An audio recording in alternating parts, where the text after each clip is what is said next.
Bueno, mis queridos amigos, voy a empezar mi exposición tras decir que, como siempre, es un enorme placer para mí estar entre vosotros y volver a esta tierra, evidentemente. Querría presentar mi exposición en tres partes. La primera parte va a rememorar algunos aspectos de mi trayectoria intelectual que desembocan en la elaboración de la visión lógica del derecho, lo cual podría parecer que es una digresión, pero veremos que es relevante. En segundo lugar, me gustaría señalar tres rasgos importantes de la teoría del derecho que se propone en mi obra. Y en tercer lugar, querría defender la pertinencia jurídica y más concretamente forense de la teoría del derecho natural que se desarrolla y argumenta en esta obra. Empiezo pues con mi trayectoria intelectual, la cual en sus comienzos, cuando yo tenía 15, 16, 17 años, bajo la guía de mi maestro, el profesor Francisco Rodríguez Adrados, se orientó no todavía hacia la filosofía, eso vendrá después, sino hacia la filología clásica. Por diversas razones, las cuales no es preciso entrar aquí. Dentro de la filología clásica, lo que más atrajo mi atención fue la lingüística, y particularmente la lingüística general. Fue en aquel tiempo cuando por primera vez me familiaricé con el estructuralismo lingüístico, con la obra de Saussure, entonces todavía con un conocimiento incipiente, a través del curso de lingüística indoeuropea del profesor Adrados, que yo seguía por libre en mi primer año en la Facultad de Filosofía y Letras. Esa dedicación a la lingüística la retomaré muchísimos años después, cuando marque dentro de mi trayectoria filosófica un momento muy importante que fue la hegemonía en mi orientación de la filosofía del lenguaje, filosofía analítica del lenguaje. Pero yo no quise hacer una filosofía analítica del lenguaje como las que se solían hacer, que eran a base de un mero análisis conceptual, sentido y denotación, predicado y sujeto, en términos absolutamente abstractos que podrían aplicarse a diversos sistemas de señalización y que prescindían por completo del conocimiento del lenguaje humano. Yo, por el contrario, quise hacer una filosofía del lenguaje vinculada a la lingüística y ello me obligó a estudiar con mucho mayor ahínco a Saussure de nuevo, a fondo, y a otros muchos lingüistas, particularmente la escuela funcionalista francesa, la de Martinet, fue la que más me orientó. En este estudio del lenguaje, yo aprendí, siguiendo la estela de los estructuralistas, a distinguir tres niveles. Primero, el nivel del habla. El habla es lo que verdaderamente encontramos. El habla, a su vez, es una plasmación de una realidad más abstracta que es la lengua. Lengua que no vemos, lengua que es problemático en que existe, dónde está. Esa dicotomía, como es bien sabido, fue inventada por Ferdinand de Saussure en su curso de lingüística general. El habla es realización y plasmación de la lengua, pero también es desviación. El habla contiene numerosos anacolutos, numerosos lapsus linguae, numerosas faltas que no son realización de las reglas de una lengua, sea esta el lingala, el malgache, el español o cualquier otra, sino que son desviaciones, aunque con el tiempo la acumulación de ciertas desviaciones que se consuman por el uso pueden producir y producen una modificación de la lengua. Y el tercer nivel es el del lenguaje. aquello que tienen en común las diversas lenguas para ser efectivamente lenguas. Primero tienen en común una función de comunicativa, ser sistemas de señalización, sistemas semióticos. Pero hay otros sistemas semióticos.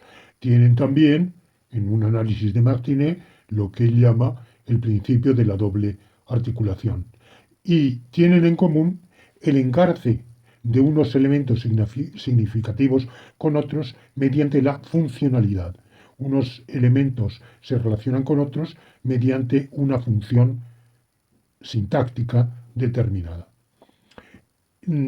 Las lenguas varían, tienen una historia contingente, pero no serían lenguas si dejaran de cumplir esos requisitos que es lo que hace de ellas plasmaciones del lenguaje humano. Evidentemente este esquema, como cualquier otro, es una simplificación. La realidad es más compleja. Los lingüistas posteriormente han establecido que entre la lengua y el habla hay intermedios que son el dialecto, el uso, el registro y que en última instancia incluso cada hablante de una lengua tiene su dialecto individual propio que se llama su dialecto.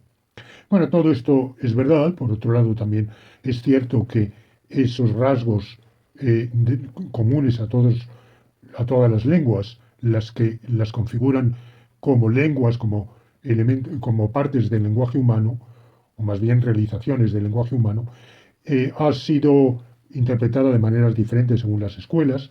Es conocida la teoría de Chomsky de los universales lingüísticos innatos que marcarían unas pautas que no serían imprescindibles para que hubiera una lengua, pero que sí compartirían todos los seres humanos. Bueno, de todo eso podemos prescindir aquí. Yo creo que hay una semejanza significativa entre ese análisis de los niveles del lenguaje, el lenguaje en sí, la lengua y el habla, con una diferenciación también de niveles en el derecho. Tenemos el derecho en sí, aquello que por esencia es el derecho, luego voy a decir lo que a mi juicio es el derecho. En segundo lugar, el ordenamiento jurídico, que es una concreción del derecho en sí. Concreción que al mismo tiempo lo concreta, se ajusta en alguna medida a la esencia para poder ser un ordenamiento jurídico, pero también se aparta de él, igual que el habla se aparta de la lengua. En tercer lugar, un nivel más bajo es el conglomerado de situaciones jurídicas existentes. Ese conglomerado de situaciones jurídicas existentes viene dado no sólo por el ordenamiento jurídico, sino por un ensamblaje entre ese ordenamiento jurídico y las situaciones fácticas existentes. Y por último, un nivel todavía más concreto, es el cúmulo de conductas humanas. Si en una sociedad ese conjunto de conductas está absolutamente divorciado del ordenamiento jurídico y en contradicción con él, en realidad, y en eso sigo a Kelsen, tal ordenamiento jurídico no solamente no tiene eficacia, sino que tampoco tiene vigencia, es inoperante en esa sociedad. Está otro problema más específico y es el de qué pasa con normas que entran en desuetud y que también están radicalmente divorciadas de la práctica humana. Ahí hay diferentes puntos de vista. El mío es que también esas normas que entran en desuetud consolidada pierden vigencia, no solo eficacia, sino vigencia, e incluso yo iría más allá, asumiendo una tesis de Joaquín Costa, de que una norma que desde su origen sea masivamente rechazada y nunca se plasme en el comportamiento de la gente, también carece no solo de eficacia, sino incluso de vigencia. Paso ahora a la segunda parte de mi exposición, que consiste en señalar tres rasgos de mi propuesta justnaturalista, de la propuesta doctrinal que presento en el libro. Estos tres rasgos se refieren a tres preguntas. Primera pregunta, ¿qué contiene el derecho? ¿De qué elementos consta? Segunda pregunta, ¿qué nexos existen entre esos elementos constitutivos del derecho? Y tercera pregunta, ¿cuál es la función del derecho? ¿Para qué han instituido derecho en las sociedades humanas? A la primera pregunta contesto que el derecho consta de dos cosas: normas y conexiones normativas. Las normas son situaciones jurídicas y hay tres tipos de situaciones jurídicas que son generales, particulares y singulares. Una situación jurídica, la cosa es un poco más complicada, pero podríamos decirlo para resumir en estas palabras, una situación jurídica es un hecho. Un hecho consistente en que otro hecho o estado de cosas venga afectado por una de las tres calificaciones jurídicas o normativas, que son obligatoriedad, prohibición, licitud. Las conexiones normativas son nexos de implicación o de vinculación condicional entre diferentes normas o entre normas y situaciones fácticas, o sea, supuestos de hecho. Hay dos tipos de normas. Unas normas existen por la propia naturaleza de las relaciones sociales. Son las que configuran el derecho natural. Y otras normas existen por algún acto jurídico en la sociedad humana que las edicte o instituya. Digo edictar o instituir porque también las normas consuetudinarias no son exactamente edictadas, pero están instituidas por una convención social. Estas segundas, las que emanan de actos contingentes de los seres humanos, forman el derecho positivo. El segundo problema que querría abordar dentro de mi teoría del derecho es la de los nexos que vinculan unas normas con otras. Son nexos de hilación lógica, gracias a los cuales forman un sistema. No quiere decirse que toda norma guarde una relación de hilación lógica con cualquier otra norma, pero sí que existe un nexo, una estructura de hilaciones que se ajustan a determinadas reglas de hilación o reglas de inferencia. ¿Cuáles son esas reglas? Son aquellas reglas que aseguran que el sistema cumpla su función de servicio al bien común. Con lo cual ya adelanto el tercer problema que voy a abordar. Esas reglas lógico-normativas no solamente son verdaderas, sino que además son verdades necesarias, pero además tienen vigencia, ellas mismas tienen vigencia normativa. O sea, es obligatorio atenerse a ellas. Los supuestos de hecho a los que se aplican han de ser supuestos contingentes.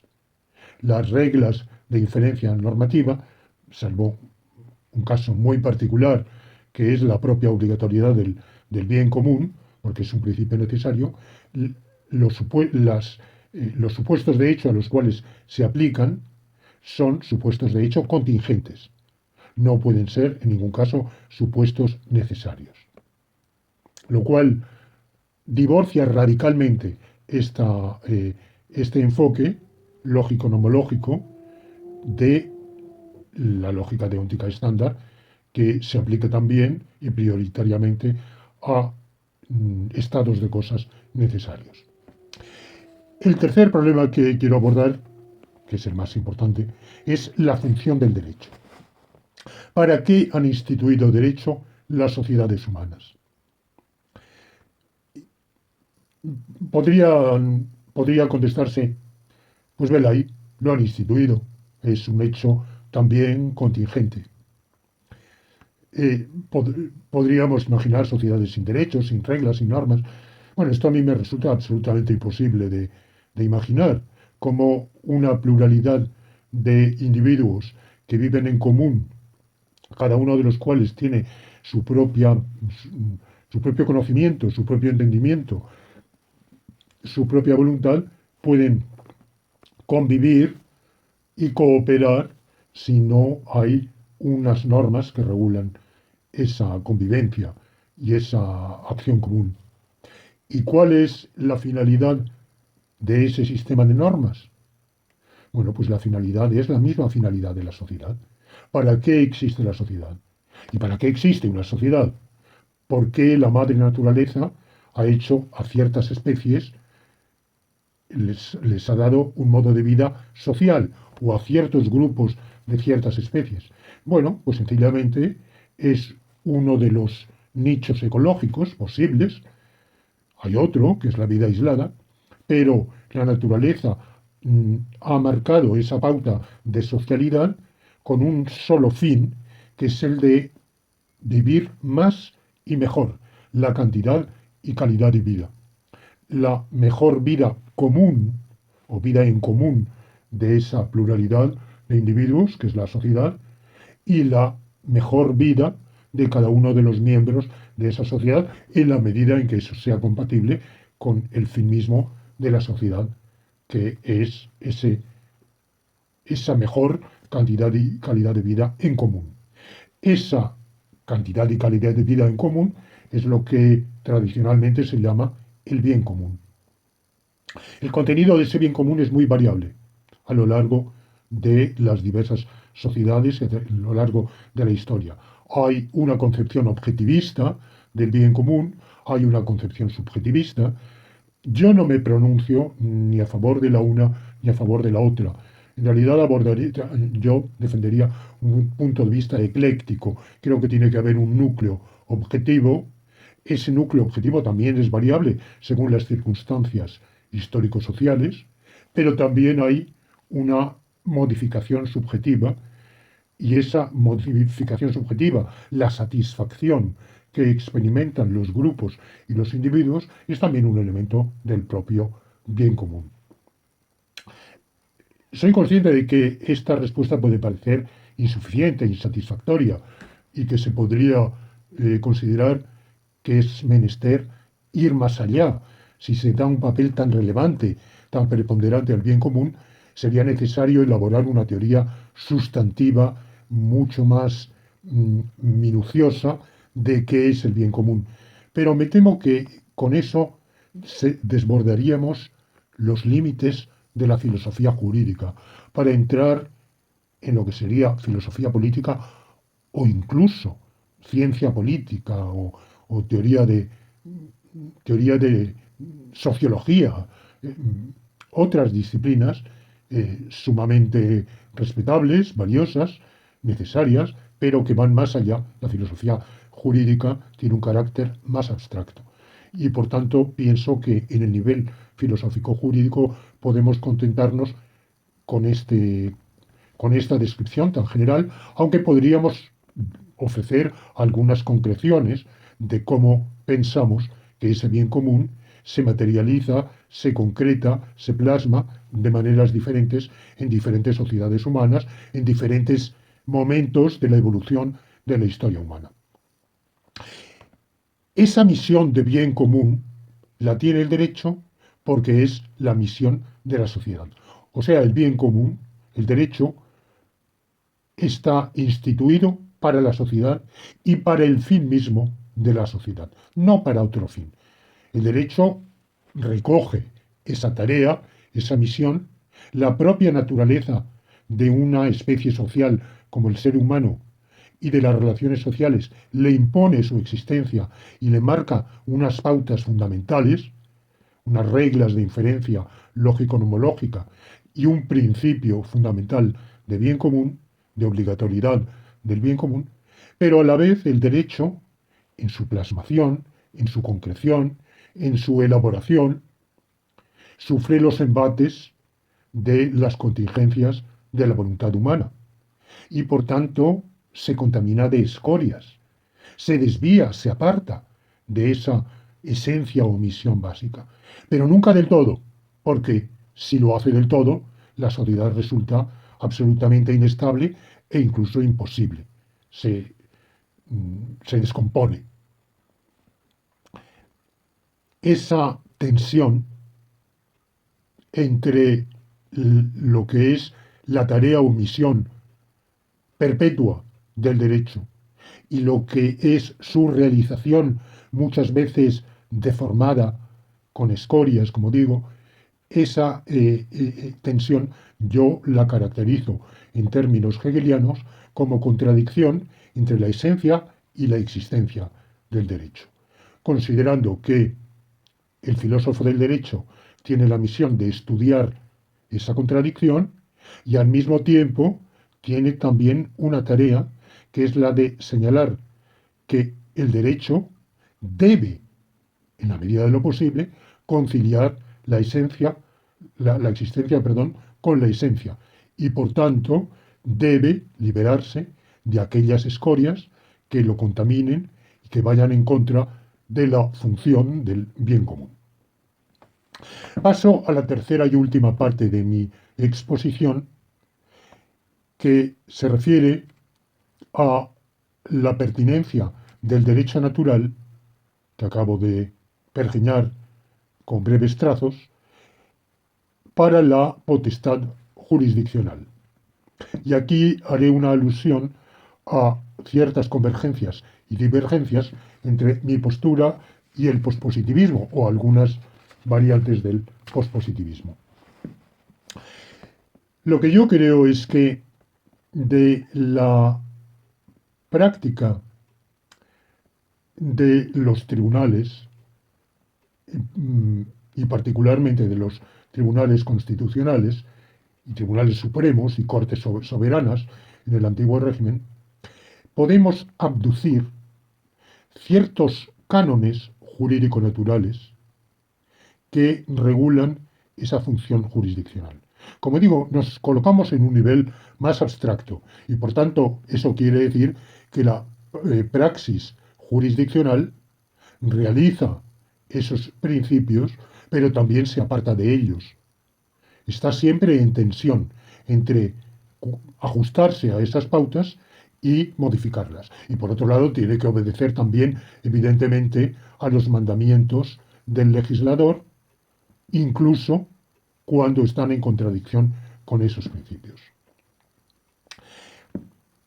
La principal de las normas jurídico-naturales que, declaradamente o no, preside la orientación de los tribunales en esa misión que tienen de no sólo aplicar el derecho positivo, sino encauzarlo para que cumpla su función jurídico-natural de bien común, el principal canon, evidentemente, es el propio principio de encaminarse al bien común.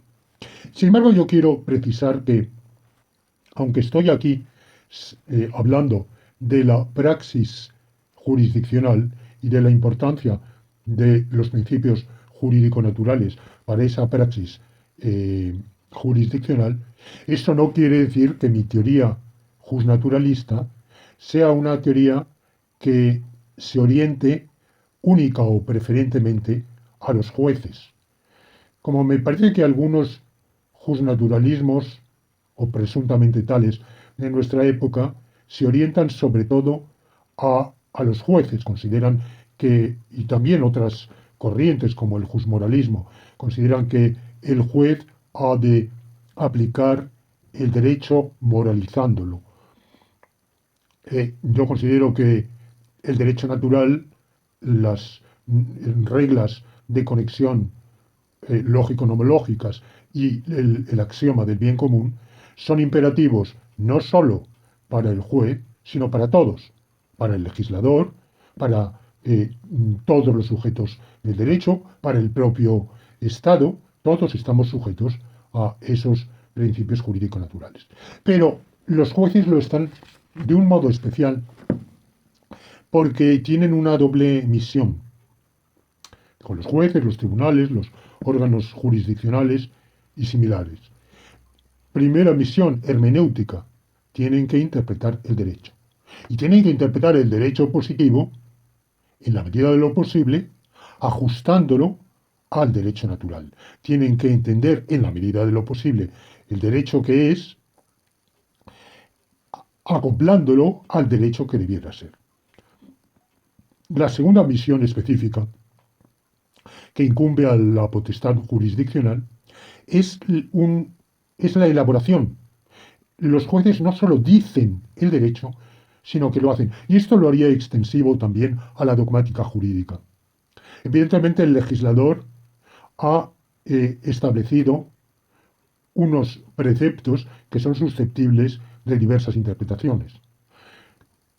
Yo creo que todas ellas tienen vigencia hasta que la dogmática jurídica y la doctrina jurisprudencial seleccionan de esas interpretaciones unas determinadas, haciendo inexequibles otras posibles interpretaciones. Y al hacerlas inexequibles de manera reiterada, las privan de vigencia. Y así es la propia praxis jurisdiccional y la dogmática jurídica también, las que no solo conocen el derecho, sino que de alguna manera hacen derecho. Y en esto, evidentemente, yo me acerco mucho a las teorías del realismo jurídico, bien conocidas en sus múltiples variantes, que consideran que el derecho no queda definitivamente hecho por el legislador, sino que al juez le incumbe una función especial. Y aquí, entre mis lecturas, entre aquellos autores que me han inspirado, aparte de los clásicos realismos tan conocidos, ya señalaría también al francés Michel Troppé. Al realizar su misión jurisdiccional, el juez se aparta de la obediencia ciega al texto de la ley. Esto lo ha hecho siempre. En el antiguo régimen se hacía, por supuesto, como lo han puesto de manifiesto los historiadores del derecho.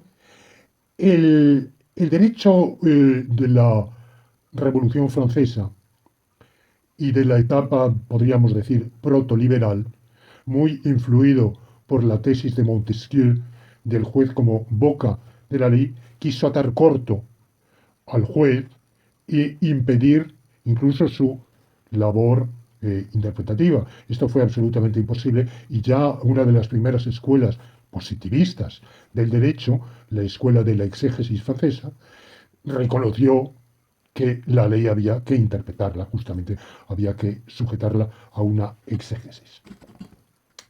Para apartarse de la obediencia a la literalidad, al texto de la ley, los jueces acuden a ciertos cánones. ¿Cuáles son esos cánones? Uno de ellos es aducir principios constitucionales. Pero esos principios constitucionales previamente han sido sometidos a una interpretación racionalizadora y teleológica, en definitiva, al principio del bien común. Segundo, aducen principios generales del derecho, el espíritu de la ley, la misión del ordenamiento jurídico, la conciencia jurídica o la tendencia general en el derecho comparado. Todo ello, yo creo que también, en última instancia, se puede retrotraer a esos principios jurídicos naturales. Son circunloquios, circuitos, a través de los cuales los jueces acuden a un principio jurídico natural, que como tal, en la época actual en que prevalece el positivismo, no se suelen aducir, pero excepcionalmente se aducen. O se aducen velándolos apenas por referencia a determinados principios.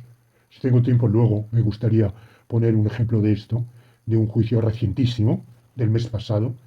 Vamos, no juicio, porque en realidad ha sido una abstención de pronunciar sentencia, en lo cual justamente se ha acudido, en definitiva, al derecho natural, aunque haya sido de una manera menos franca y rotunda de lo que yo lo estoy diciendo. Evidentemente, yo formulo una interpretación, una lectura de lo que ellos hacen. Al acudir a estos procedimientos para apartarse de la literalidad del texto legislativo, los jueces se atienen, se suelen atener, no todos, y deben atenerse además, jurídicamente deben atenerse, a un canon de prudencia jurisdiccional. ¿Cómo se... Judicial restraint, si se quiere formular así. ¿En qué consiste ese canon? Hay diversas formulaciones. Hay una concepción muy estricta del judicial restraint, que es la de reducir al mínimo posible la desviación con respecto al texto de la ley, el mayor literalismo posible. Hay otra lectura, que es la deferencia al legislador, particularmente hoy al legislador democrático en los sistemas de democracia constitucional. Mi criterio es diferente. Yo diría que tienen que atenerse a la conciencia jurídica. Entiendo por conciencia jurídica el consenso en los operadores jurídicos, en la comunidad de operadores jurídicos. Y llamo operadores jurídicos, usando el uso normal de la palabra en las ciencias jurídicas, a todos aquellos que están involucrados en el estudio o implementación del derecho, como son los jueces, los registradores, los notarios, los abogados, los fiscales, por supuesto. Hay unas tendencias que marcan esa conciencia jurídica. Entonces, el juez no debe nunca pronunciarse de manera que efectúe una ruptura radical con esa conciencia jurídica, con ese consenso preponderante. ¿Por qué? Primero, por un principio de utilidad. Las decisiones jurisdiccionales tienen un fin. Podrían tener un fin excepcionalmente simbólico, pero ante todo el juez tiene una misión de servir a la sociedad y su decisión ha de ser útil. Si se va contra el consenso, entonces la decisión será anulada por vía de recurso y por tanto será inútil. En segundo lugar, se trata de evitar el subjetivismo, la veleidad interpretativa. El principio del bien común proscribe la arbitrariedad en cualquier nivel, tanto la arbitrariedad de la ley, las leyes arbitrarias, como la arbitrariedad en la aplicación de la ley. Pero si se admite que el juez, por su propio criterio, sin tener en cuenta la conciencia jurídica, ni atenerse a ella, en ruptura completa con ella, pueda imponer una decisión jurisdiccional, creo que estamos incurriendo en una tremenda incertidumbre e inseguridad jurídica y abriendo una vía de legitimidad a la veleidad, al capricho, porque también el juez es susceptible de tener antojos interpretativos que no son admisibles. Y el tercer principio es el de equilibrio entre los diversos poderes del Estado, o los diversos componentes del poder público. Esta formulación la digo en términos tan abstractos y tan generales porque la quiero hacer extensiva a sistemas preconstitucionales en los cuales no existía la tripartición de poderes que hoy conocemos. E incluso esa tripartición en nuestro sistema político actual, por ejemplo, se queda corta, porque el Tribunal Constitucional no forma parte del Poder Judicial.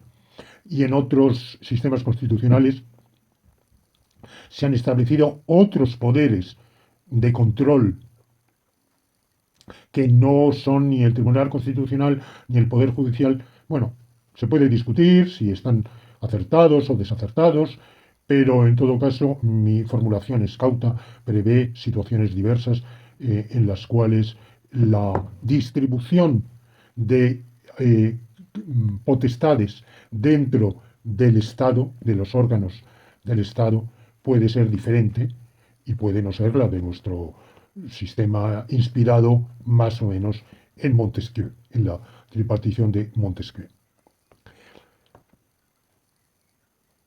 Esos procedimientos a los cuales he aludido son ampliamente utilizados por los tribunales constitucionales.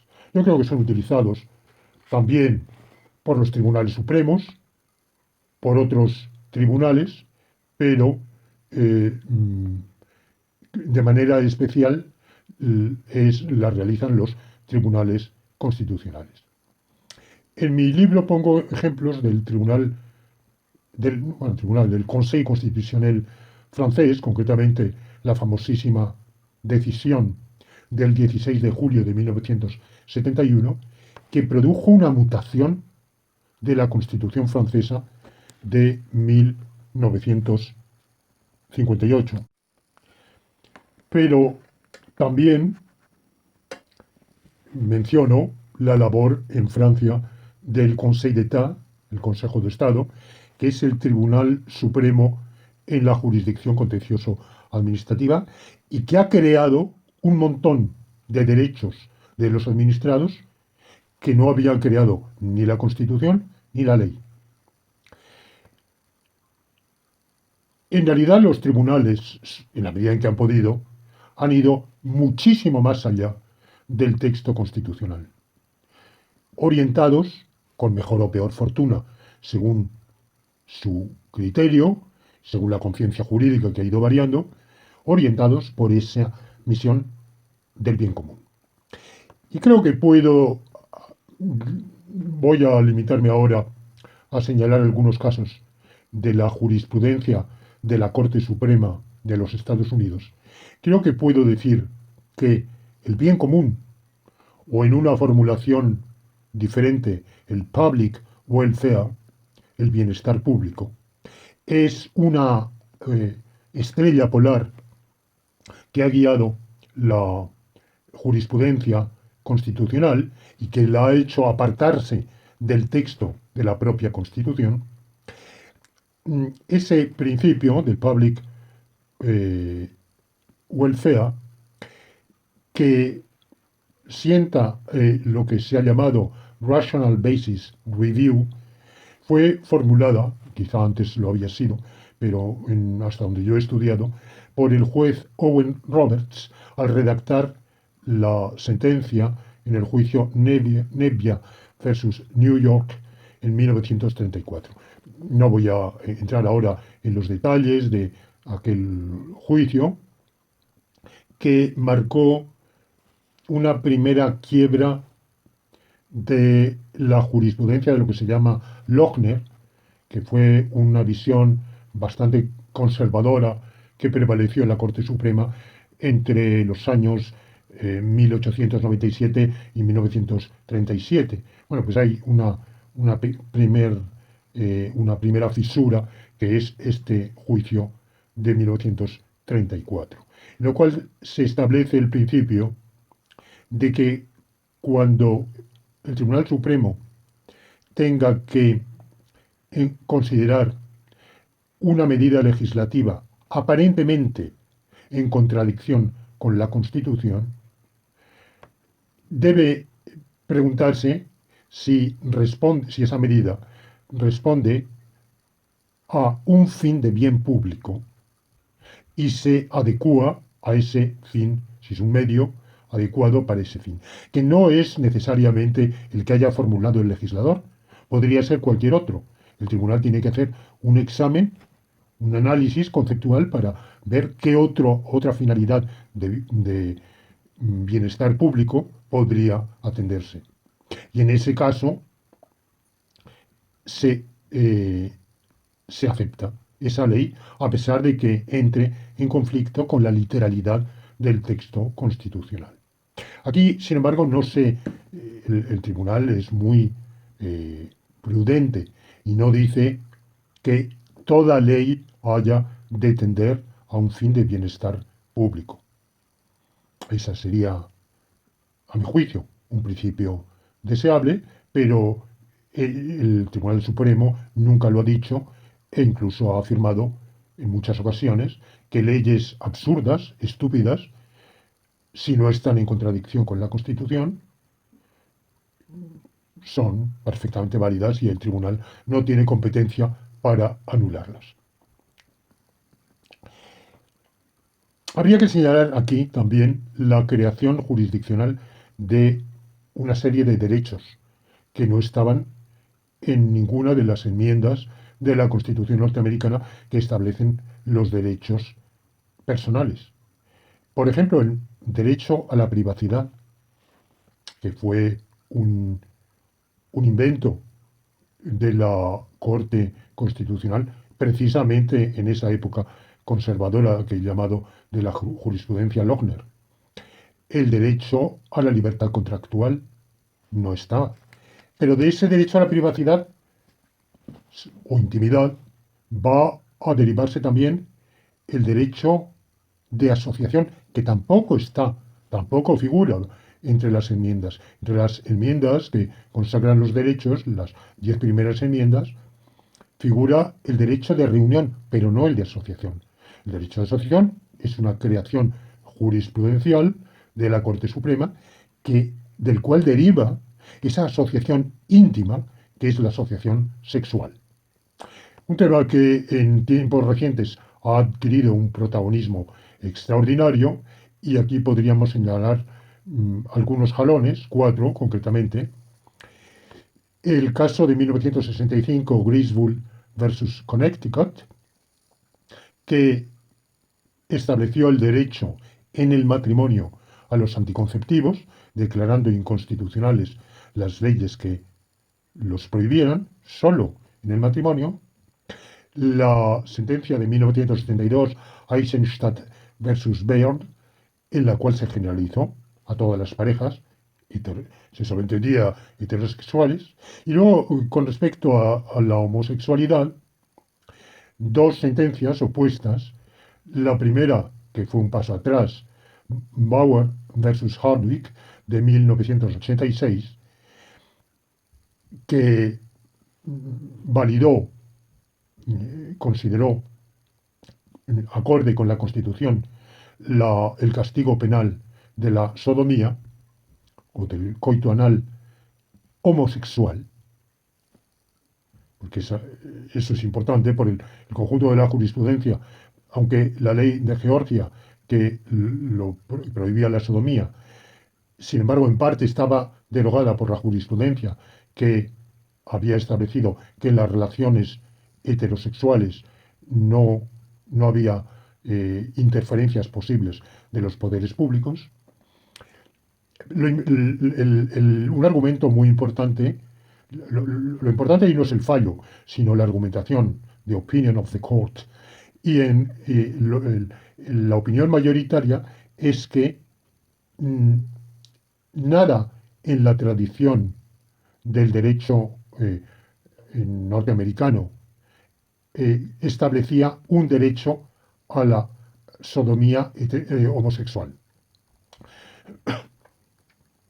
Por tanto, no se podía coger ni siquiera ese derecho a la novena enmienda, que dice que la enumeración de los derechos establecida en las 8 primeras enmiendas no excluye otros derechos retenidos por la gente.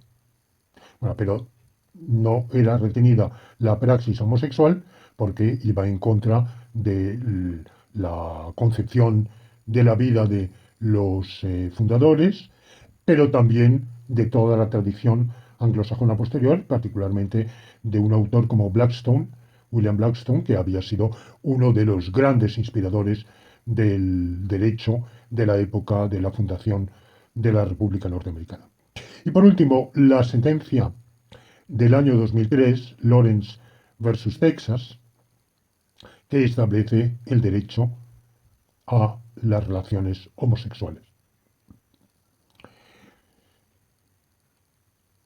Hay que reconocer que la jurisprudencia que he llamado Lochner, por una sentencia del año 1905 que validaba una ley del Estado mejor dicho, invalidaba, anulaba una ley del Estado de Nueva York que prohibía el trabajo en las panaderías durante más de 60 horas semanales. Esa jurisprudencia era más acorde tanto con el texto de la Constitución como incluso con la Declaración de Independencia, que son tremendamente individualistas. Declaración de Independencia que, por otro lado, es discutible que sea pertinente para el ejercicio de la función jurisdiccional, porque algunos autores consideran que la Constitución ha de interpretarse en función de la Declaración de Independencia, pero otros muchos autores consideran que es un documento totalmente separado e incluso que la filosofía que inspira la Constitución es diferente. Incluso el elenco de los autores de la una y de la otra es bastante diferente. Sea como fuera este respecto, creo que esa praxis de la Corte Suprema de los Estados Unidos, y podríamos aducir evidentemente ejemplos de otros muchos tribunales constitucionales, esa emancipación del juez con relación a una estricta sujeción al texto de la ley es algo que vemos que últimamente se ha acentuado, pero que tiene raíces lejanísimas. En realidad, los historiadores del derecho nos muestran cómo en el antiguo régimen eso se practicaba, aduciendo incluso en aquella época explícitamente al derecho natural.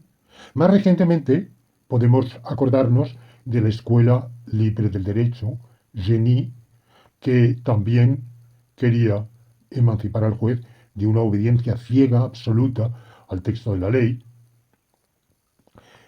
Es verdad que esa laxitud de la potestad jurisdiccional no siempre ha sido para bien, en absoluto.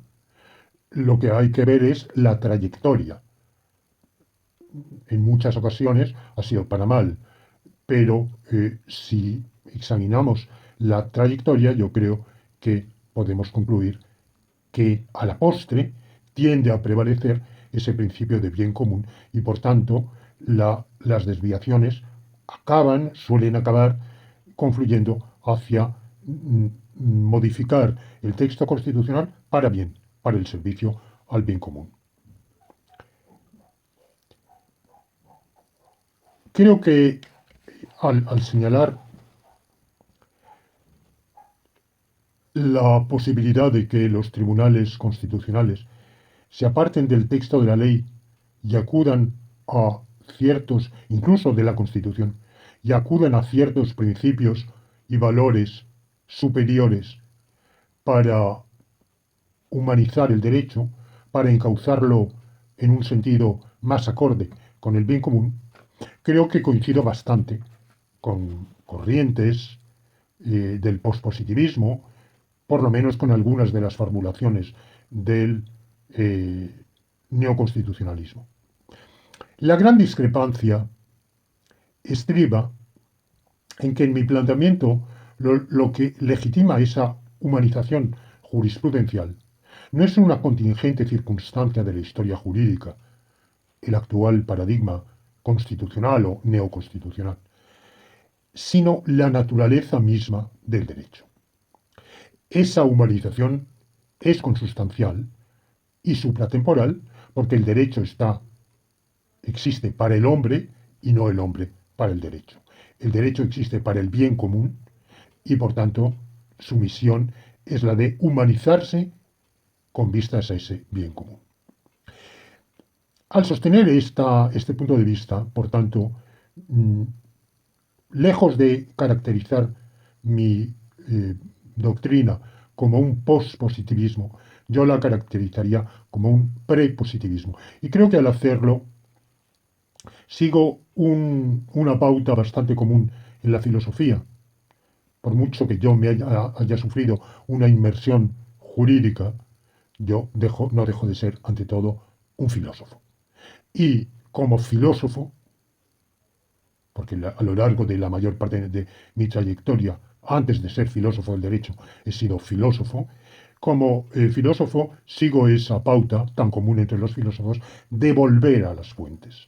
He sabido que la historia de la filosofía está jalonada por los neocantismo, neopositivismo, neo-hegelianismo. Bueno, yo profesaría aquí un neo-leibnizianismo o una neo-ilustración.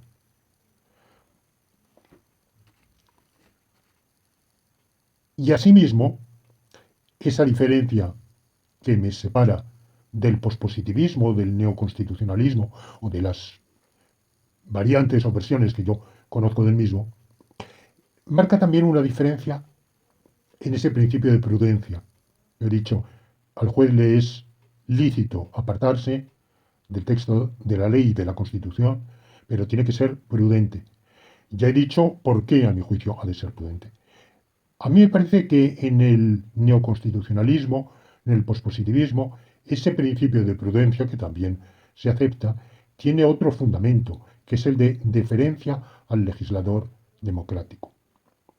Yo creo que el legislador democrático puede ser tremendamente arbitrario y tremendamente despótico, y que tan de temer es la democracia absoluta como la monarquía absoluta. Creo que coincido en esto, por una vez quizá, con Ferraioli, al considerar que es bueno un contrapeso contramayoritario que involucra un elemento de meritocracia que, de algún modo, contrarresta el principio de la democracia. Discrepo de Kelsen. Kelsen pensaba que es la democracia lo que garantiza los derechos humanos. Por tanto, no había que constitucionalizar los derechos fundamentales, no habían de reconocerse en la Constitución, habían de implementarse procedimientos de poder democrático y serían esos los que asegurarían el derecho. Creo que la historia nos enseña que eso no es así, el propio análisis conceptual corrobora que eso no es así. La democracia por sí sola no garantiza nada. Yo pienso que, igual que Bodino entendía que el propio soberano está sometido, aun teniendo ejerciendo un poder absoluto y soberano, está sometido, sin embargo, a una ley superior que era la ley natural, el derecho natural. Yo creo que también el soberano contemporáneo, que es el elector, está sometido a la ley natural. Y los órganos elegidos por él, asimismo, lo están. Están sometidos a ese principio de obligatoriedad del bien común y de las normas jurídico-naturales. Y lamentablemente el tiempo se me ha acabado. Hubiera querido comentar un caso de jurisprudencia muy reciente, el caso del juicio penal en Milán contra Marco Cappato del 16 de febrero de este mismo año, o sea, hace un par de meses.